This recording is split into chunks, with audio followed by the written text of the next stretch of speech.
Well, ladies and gentlemen, good morning. Can I say what a great joy it is to be back in Devon, a county I can remember visiting as a child when I stayed in Pinhoe at Pincourt Farm, which I gather is now a rather large housing estate. Thank you, Bishop Robert, for your welcome, Bishop Canon John, for your great hospitality. And as a Scotsman, may I be the first to congratulate England on their 40-16 victory. One should always be ready to get a cheap cheer. Bishop Roberts told you something about me. Born and grew up in Edinburgh. I went to university at Trinity College, Dublin, and I joined Lloyd's Bank in Wallasey in Merseyside, where I was put in a branch which was shut most of the time, as they were in the 1970s. And the manager lived in a flat above the branch with his housekeeper. We were assured it was a purely platonic relationship. And customers grew used to being able to knock on the door of the flat when the branch was shut, as it usually was, in order to get free guidance and advice. Accountants and solicitors in the room, please note, free guidance and advice. And he became a great friend of mine, and when he died I went up for his funeral. I was talking to the housekeeper and I said, "How's your week been?" She said, "It's been very difficult." I said, "Why?" She said, "Well, on Sunday when the bank manager died, there was a knock at the door and I went downstairs and a man was there. He said, 'Please, can I talk to the bank manager?' 'No, you may not,' she said, 'because the bank manager is dead.' 'Ah,' said the man, and walked away mumbling. And the following day she waited for the undertaker to arrive to make the funeral arrangements. There was a knock at the door. The man was there again. 'Please, can I talk to the bank manager?' 'I've told you, you said you cannot talk to the bank manager,' said the housekeeper. And the man walked away mumbling once more. And apparently this went on every day of the week, until the Friday when I arrived for the funeral, and the housekeeper was telling me how upsetting this all was. There was a knock at the door. She thought it was members of the family. She went downstairs. I could hear it quite clearly. The man was there again. 'Please,' he said, 'can I talk to the bank manager?' And the housekeeper, knowing I was in the flat, felt able to bank me. 'Look,' she said, 'I have told you already. You cannot talk to the bank manager. You will never be able to talk to the bank manager because the bank manager is dead. He is very dead. Don't you understand?' 'Ah, yes,' said the man, 'I understand. I just like hearing it over and over and over again.'"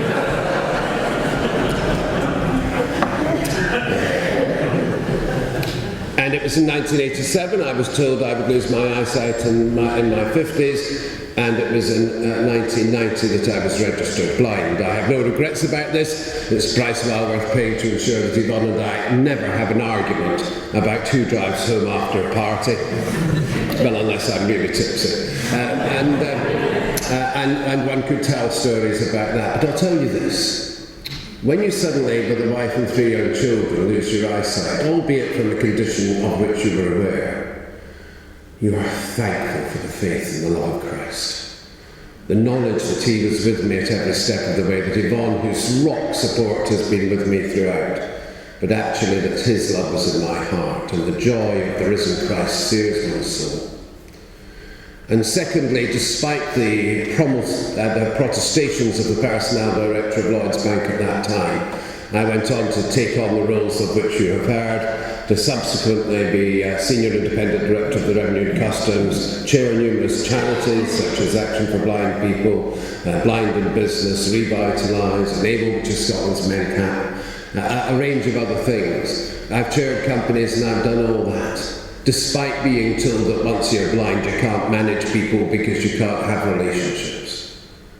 I've come to understand that having a disability is merely to run the race of life while jumping over another hurdle. I've come to marvel at just what people with a whole range of disabilities can achieve. And I say this to you, anybody can do anything if they really want. And I was comparing notes with your Diocesan Secretary last night, Stephen, about our various motorcycle trips and enjoyments. You should only be thankful that you don't live in Essex when I'm out on my motorbike on a Saturday morning. I'm no church house groupie. I was a wee boy in Edinburgh, at the cheap end of Edinburgh. I always have to make that clear because Nick's wife came from the posh end. I went to the United Free Church, but I grew rather tired of the hellfire and damnation. My mother was English and introduced me to the Episcopal Church, which I joined. I then went to the Church of Ireland, went there, and before coming to the Church of England. So I feel I'm a bit of a potted Anglican communion, really.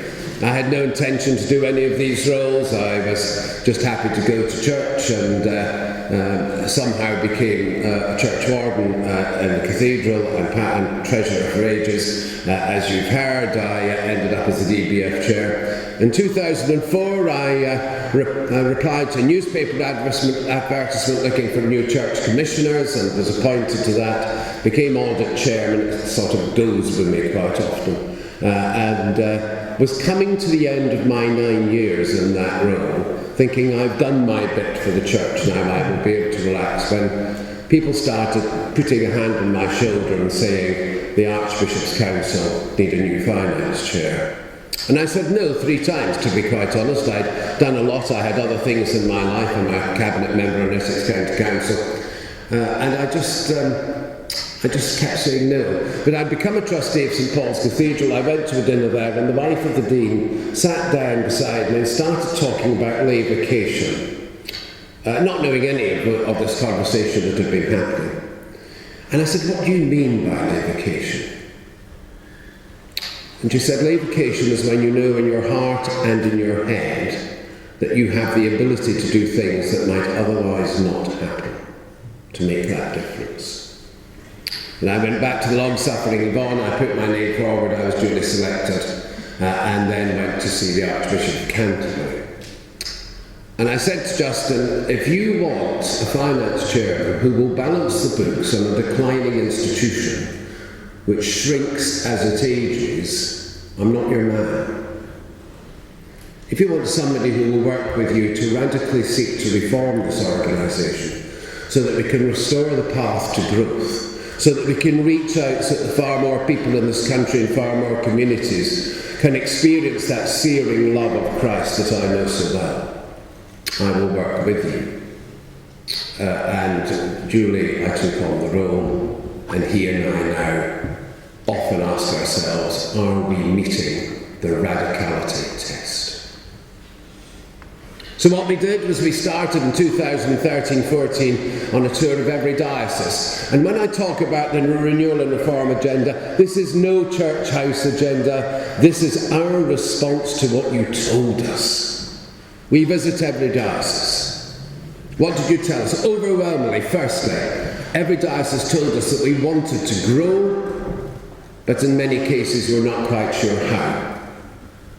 So what did we do? We asked the House of Bishops to identify what they thought they needed in training and development of today's leaders and the leaders of tomorrow, and that has led to the many business school representations and engagements of which we've heard. Nearly every bishop, every suffragan bishop, every dean has now gone through sessions of that sort, and the focus now is on episcopal teams. You told us that you sometimes needed funds to really get going, so we took away the Darlow formula, which had subsidised decline, to replace it with the Strategic Development Fund, of which I know you are absolutely at the forefront, and I salute all that you do, in order that we could have proactive, intentional investment instead of a subsidy of decline that rewarded inactivity. You told us that good growth was important, so rather than putting all the Darlow money into that, half of it has been put into support for lower income communities, and we continue to monitor that very closely. But already since 2017 we have allocated £120 million of strategic development funding. You've been finding it's taking a bit longer to spend that money than we had anticipated, and so in many cases you told us you would like some dedicated strategic and project resource, which over 2/3 of dioceses now have. Already 34 dioceses have access to the Strategic Development Fund, and when we come to the next meeting of the Investment Board in December, that number will increase. And you know, while you are at the forefront with all the wonderful things that Rob and people are doing in Plymouth, your missional churches, and I know you've got the outreach going on in Exeter, and you're thinking about Torbay. I just wonder if people really understand the scale of all this. I could talk you through in Carlisle, where they identified they had no young people in any church other than the children of vicars or church wardens, and so their church in the park is reaching out to youngsters of all types and backgrounds.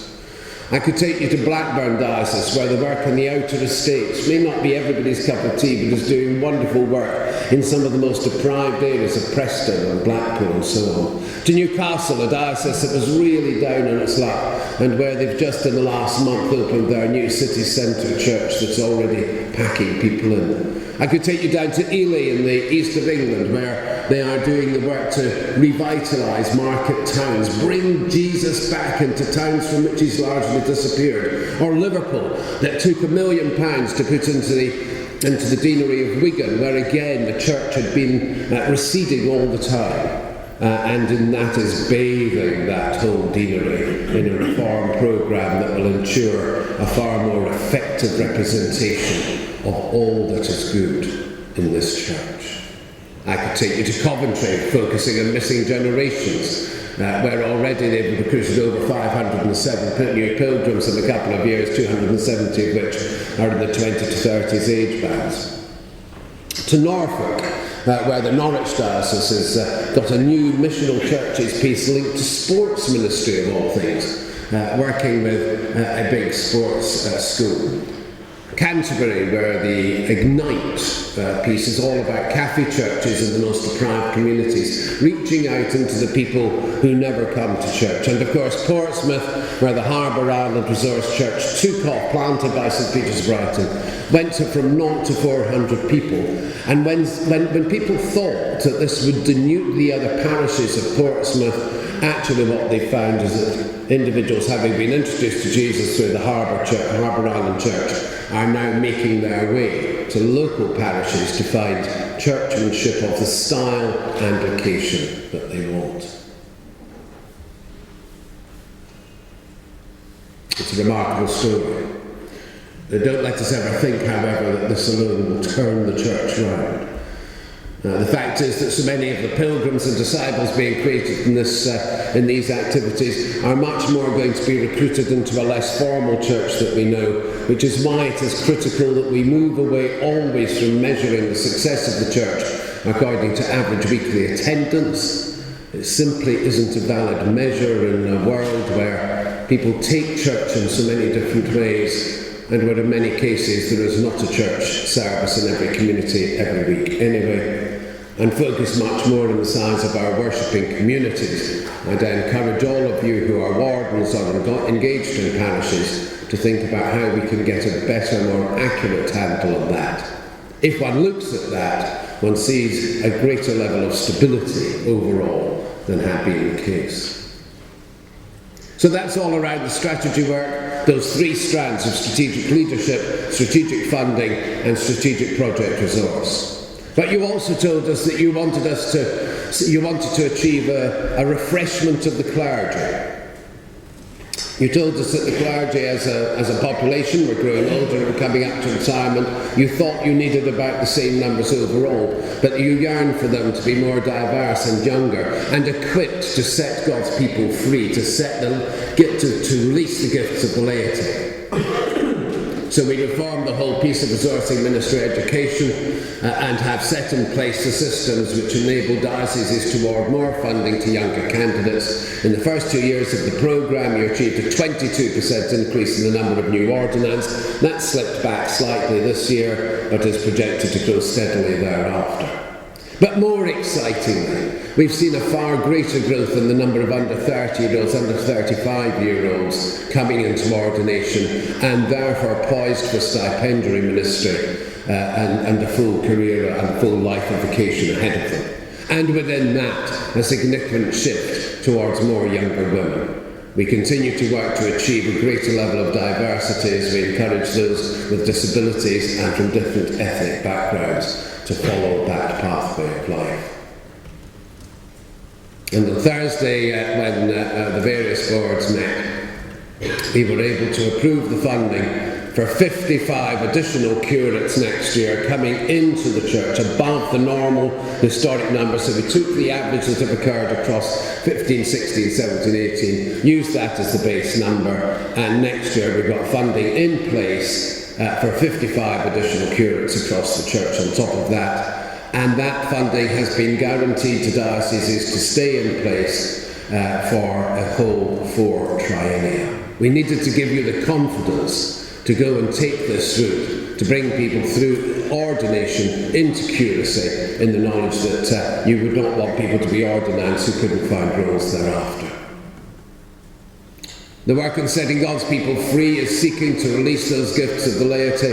The evangelism discipleship work streams are working on different schemes and mechanisms where we can try to help you be released to give the work in the communities. And an area still outstanding for us is to work out how we can release you, so many of you, from the burdens of historic buildings which can become a sole focus. But the simplification agenda is a whole part of that. And you just heard the Bishop read out that promulgation which told you just how many canons were being replaced by a single one. Significant simplification legislation has already been taken through by that work stream, and there is far more to come indeed.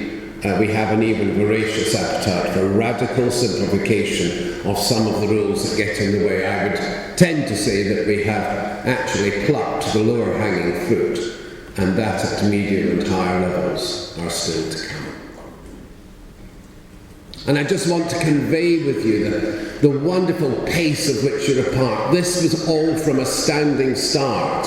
None of this was envisaged in 2014. And 5 years later, this is where we are. And we also understood that great as we all are, we are maybe not at the forefront of the digital revolution. And so we created a digital work stream, which in 3 years has gone from nowhere to last year touch 8 million people with the Follow the Star Christmas campaign, 7 million over the Easter and Lenten periods. It's won 15 national awards right across the digital sector. It has proved that we can reach out to people who would never come to Jesus through coming in through our doors, but helping them access Christ in the ways that they want to and in their home. And if any of you have Alexa at home, and just say to her, Open Church of England, as many thousands of people do every day now, I just enjoy accessing the simple prayer that I can receive at the start of the day. I went to one of those award ceremonies, I may tell you. We were up for 4 categories. There was a Channel 4 presenter, comedian there, doing the bit as they do at these award ceremonies. It was at the Dorchester, I think, in London. We won the first. He was amazed when we won the second. And when we won the third and the fourth, he declared the Church of England to be more dominant at any time than at any time since we kicked out the Roman Catholics. His words, not mine. What we hadn't expected is that on the night when we entered 4 awards, we won 5, because the industry, judging others in a category that we could not enter, judged the Church of England digital team to be the best in the whole of the country. They operated all of that, reaching touches of 8 million people in a single campaign with a budget over 3 years that we have now more than doubled for the next 3. And the challenge I've given them is this: you've proved you can reach out. Now work with us to prove how we can get them engaged. The people that you're reaching out to, how can we bring them in with the help of all of you in this room into those worshipping communities as ongoing disciples and visible disciples of Christ. And the voracious thirst for radical change continues. Many people often talk about the Church Commissioner's money. I have to say the great value of it being locked away in the way that it is that we cannot access it easily, because had we been able to, I fear it would have been spent years ago just subsidising things that were no longer viable. But we did talk with them about the need to release far more funds into the Church's economy. And that resulted earlier this year in the agreement to release £150 million over the next triennium. But actually, broadly, you may talk. The aim is that we will release £500 million over the next decade for investment in the Church. The main use of that going in the ordinance and curacies work stream to which I've alluded, but with additional funds for social impact, for diocesan sustainability. And yet actually the commissioners aren't the biggest problem financially. If I look at finance chairman, where's my biggest problem? It is that our greatest income line is parish share, the amount that is contributed through parishes and into dioceses, and that is showing a growth of around 0 to 1% across the country this year. It has not kept track with inflation now over the last 4 or 5 years. The pool of committed givers is ageing and shrinking, and it is only through their ever-increasing generosity that things have stayed as stable as they are. So we actually needed to tackle that. Jonathan de Verne-Hart was appointed last year as the new National Giving Advisor. He developed a National Giving Strategy, which has now gone through Archbishop's Council and Ministry Council, and on Thursday I secured the finance for that giving strategy, which now has to be endorsed, and I have to say very proactively endorsed by the House of Bishops. Assuming that they do so when they meet in December, it will result in you being given funding for a new giving advisor to come into the diocese to support parishes and all the different things they can do, and in modern techniques for inspiring the generosity of the Church, all on a theological basis. It will be critical that that advisor is not just appointed, but is absorbed into the core of the episcopal team. If you merely appoint somebody and cast them adrift, they will get not very far. And on top of that, we will provide funding for all the parish churches that we think can possibly use it in the Church of England to have the mechanisms for contactless giving.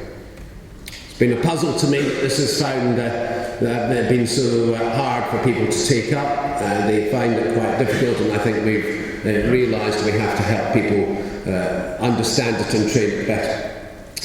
But the fact is that the young people of today simply do not carry cash. In my own cathedral parish church, we often have junior church parents come in at the end of the service and collection plate goes round. They simply don't have any money to put there.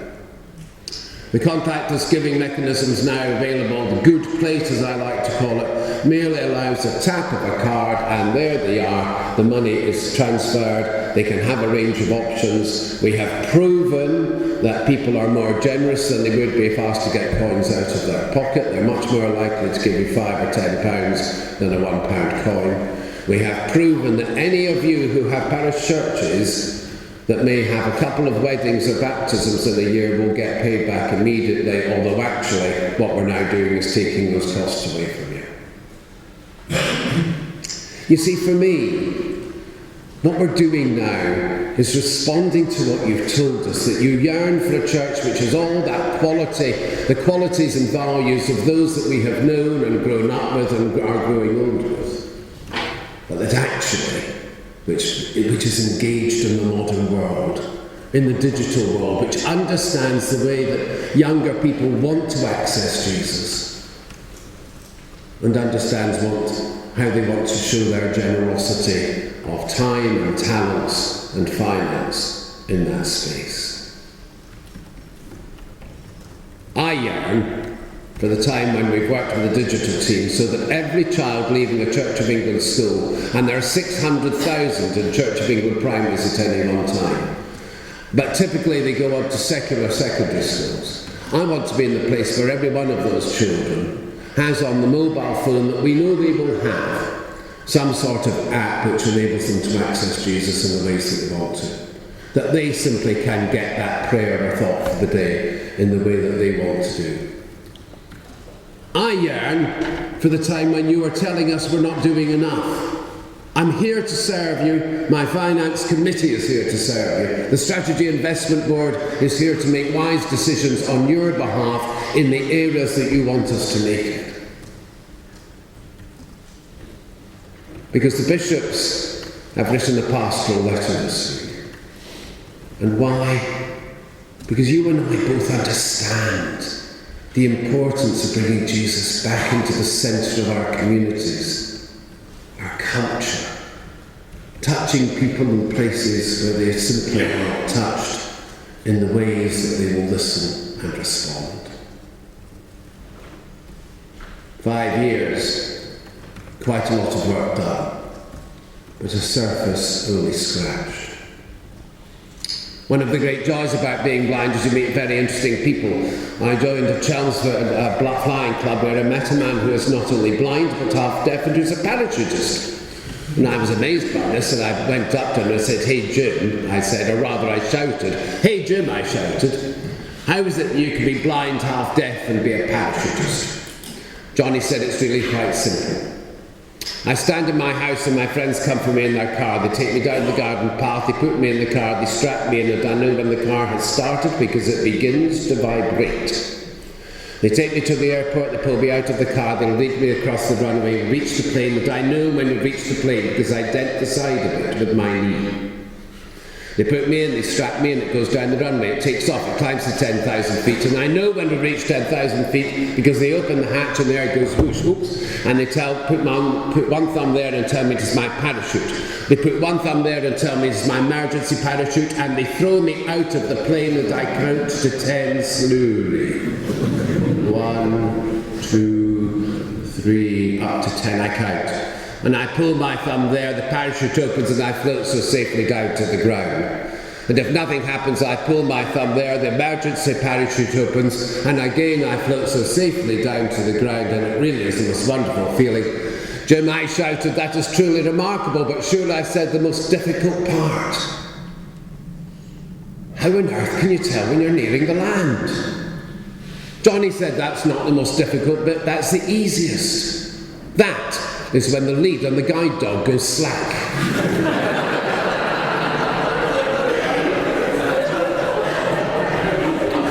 My dear friends, we don't need to have eyesight to have vision. And I have a vision of a church revitalised, reformed, renewed, going forward with fresh confidence and impetus, led in great strategies at diocesan level, but is imbued in Exeter by the work you're doing in the various projects we've been hearing about under SDF. With a clergy that lead us in partnership with the laity, but where every one of us recognise the roles we play as the rich disciples of Christ, filled with the joy, the knowledge of the happiness, and inspiring others to come because they want to be part of this glorious movement. And that is what the Renewal and Reform agenda that you have set us is about.